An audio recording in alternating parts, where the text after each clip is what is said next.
Mari kita saksikan satu cuplikan film Madagaskar 2005, karena ada 3 seri.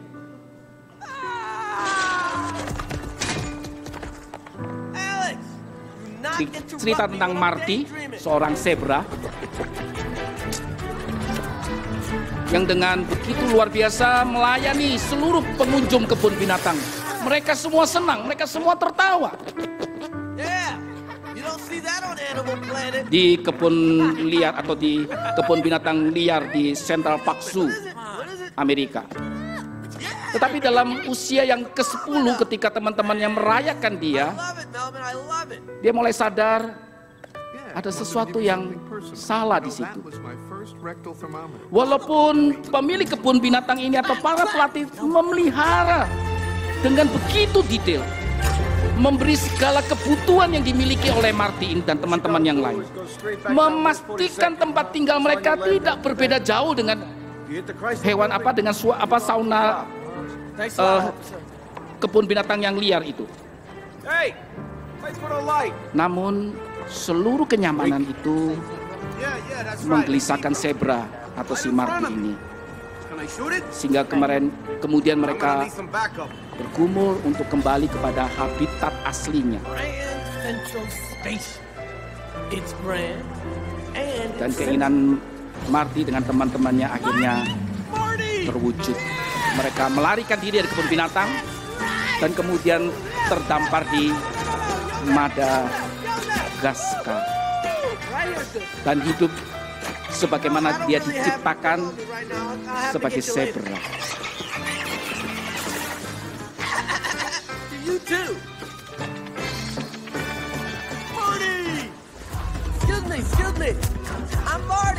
Bertemu dengan teman-temannya di habitat aslinya, yaitu dalam suasana tanda petik keliaran itu, bukan dalam kenyamanan.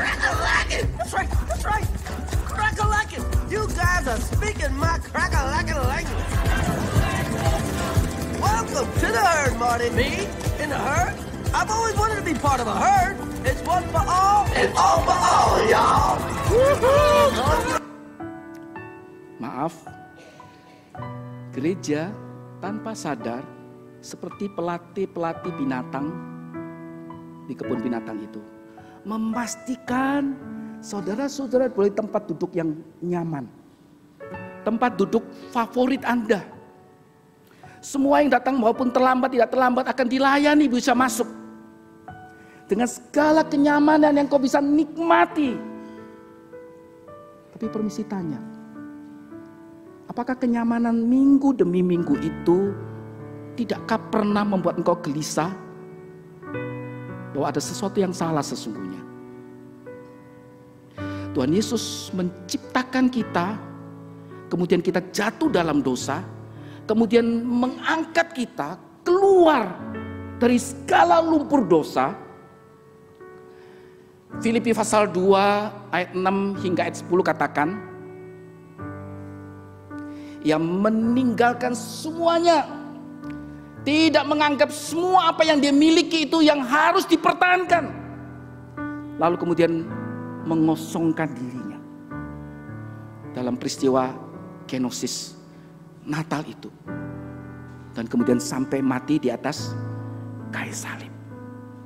Ayat selanjutnya katakan kemudian dia meninggikan dari apa yang sudah dikerjakan. Saudara, Tuhan ciptakan kita, maaf, bukan sekedar duduk nyaman di kursi saudara masing-masing. Bukan.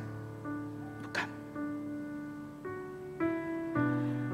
Pernahkah saudara berpikir seandainya Yesus berdiri di depan pintu masuk itu, mempersilakan saudara, mengantar saudara sampai ke tempat yang dimana saudara inginkan,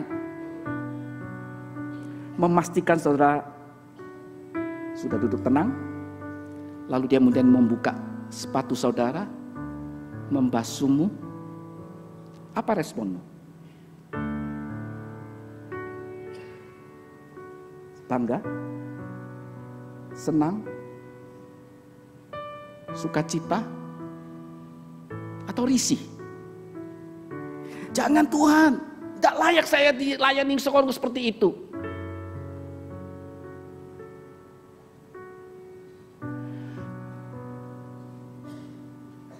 Saya rindu kita berpikir ulang terhadap kekristenan kita. Saudara Francis Chan dalam bukunya, dia katakan sudah bukan rahasia lagi kalau sebagian besar saya dan saudara mengikuti ibadah hanya menjadi seorang penonton, konsumen. Seorang yang hanya ingin mengikuti dan menikmati seluruh ibadah itu dengan teratur. Kalau ada yang tidak teratur langsung kaget, gelisah. Kok salah ini? Kok salah ini? Jadi kalau KU1 waktu kolektor masuk salah, sudah gelisah kita. Aduh salah harusnya nggak begitu. Kita begitu detail tahu seluruh liturgi ibadah, susunan ibadah. Kita gelisah kalau ada yang salah.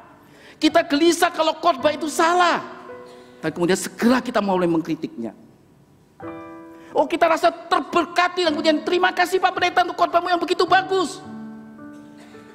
Hanya sekedar itu? Nah. Saudara, dengan kondisi yang seperti itu akhirnya apa? Akan lebih banyak orang yang kemudian dilayani daripada menjadi pelayan. Sehingga setiap orang ingin dilayani. Maaf, kalau seandainya gereja kita bikin yang ekstrim, yang terlambat maaf tidak bisa masuk lagi. Silakan datang ke ibadah selanjutnya. Tapi sayangnya kita nggak ada ibadah per jam begitu ya. Nanggung kan kalau silakan hari ini KU2 terlambat, masa kita suruh datang nanti sore. Kalau di Jakarta kan ada beberapa memang gereja memang begitu tegas. Maaf terlambat, nanti 1 jam lagi ada. Silakan jalan-jalan di mall karena mereka di mall. Saudara gelisah kalau terlambat? Saya khawatir tidak. Saudara gelisah kalau nggak baca Alkitab? Saya khawatir tidak. Kita gelisah kalau orang nggak melayani kita. Kita gelisah kalau orang asal silakan masuk.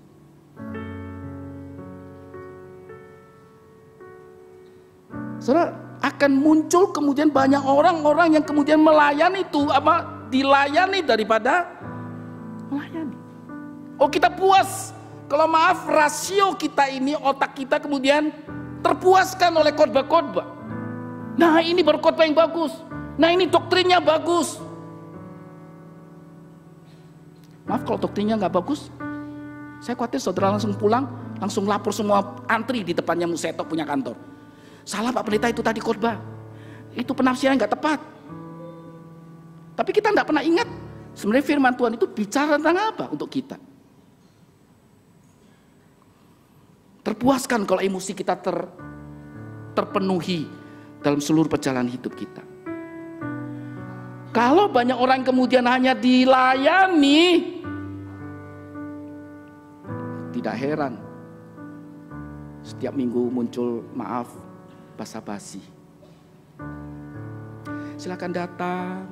Maaf mungkin yang melayani juga asal melayani, mau terserah, mau datang nggak datang terserah. Nanti pergi juga begitu. Kalau yang datang, selamat datang. Silakan yang kiri kanan salaman. Kalau nggak diperintah salaman enggak ya? Lain kali itu Turki yang tulis begitu ya. Selamat datang yang baru, kiri kanan dari atas balkon apa semua, lalu setelah itu lihat reaksi kiri kanan.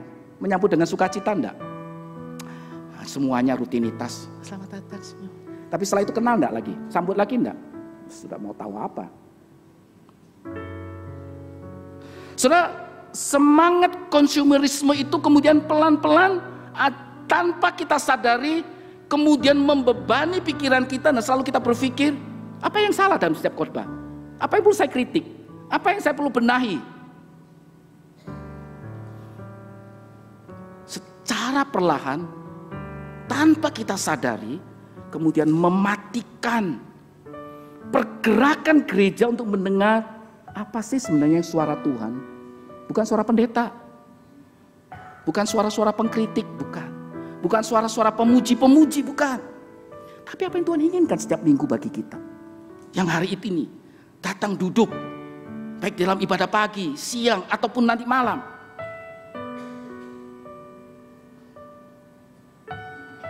Selalu kita hanya minta, ayo layani dengan baik ya. Siapkan dengan baik.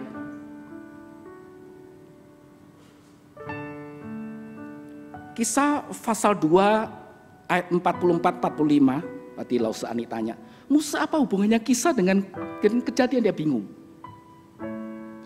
Saudara, kata menjual semua apa yang dia miliki dalam bahasa Ibrani, menjual itu epipraskon, itu artinya apa? Memperbudak diri. Saudara, ketika kita menjual seluruh yang menghalangi hidup kita, milik itu bukan hanya sekedar uang. Ketika kita melepaskan dari hidup kita yang diperbudak itu dan memperbudak kepada satu pihak yang lain, namanya Allah, yang namanya Yesus itu,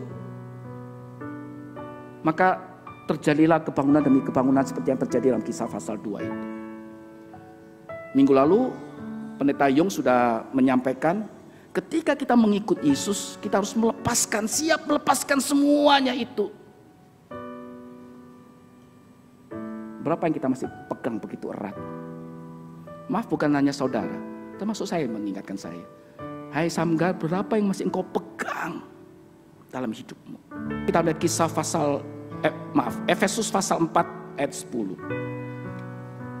Ia, yaitu Yesus yang telah turun dalam peristiwa Natal, ia juga telah naik jauh lebih tinggi dalam peristiwa kenaikan Tuhan Yesus daripada semua langit. Untuk apa? Peristiwa Yesus turun menjadi manusia, kemudian bangkit, kemudian naik, dikatakan apa? Untuk memenuhkan segala sesuatu. Termasuk apa? Memperlengkapi setiap kita. Maka kemudian dalam konsep itu, lalu Espa katakan, ia telah memberikan baik seluruh pemimpin-pemimpin itu ya. Rasul, nabi, pemberita-pemberita Injil, gembala-gembala, pengajar-pengajar. Untuk apa? Melayani jemaat? Enggak. Bukan berarti enggak melayani. Tetap melayani, tapi bukan pekerjaan utama. Tetapi memperlengkapi orang-orang kudus supaya apa? Maaf, keluar. Bukan duduk tenang, diam. Kalau enggak duduk tenang, diam, enggak mau keluar, maaf, kadang-kadang Allah bisa tendang keluar itu. Semoga Tuhan tidak tendang kita keluar. Maaf, dengan kerusuhan, dengan kesulitan, dengan izin ibadah akan dipersulit. Jangan sampai seperti itu. Saudara, Francis Chan cerita ketika dia mengunjungi satu daerah di Chungkwo. Seorang hamba Tuhan ketika dia mulai lihat suasana di Chungkwo itu sudah mulai agak lebih mending, mereka bisa mendirikan gereja, mereka mulai mendirikan gereja secara fisik.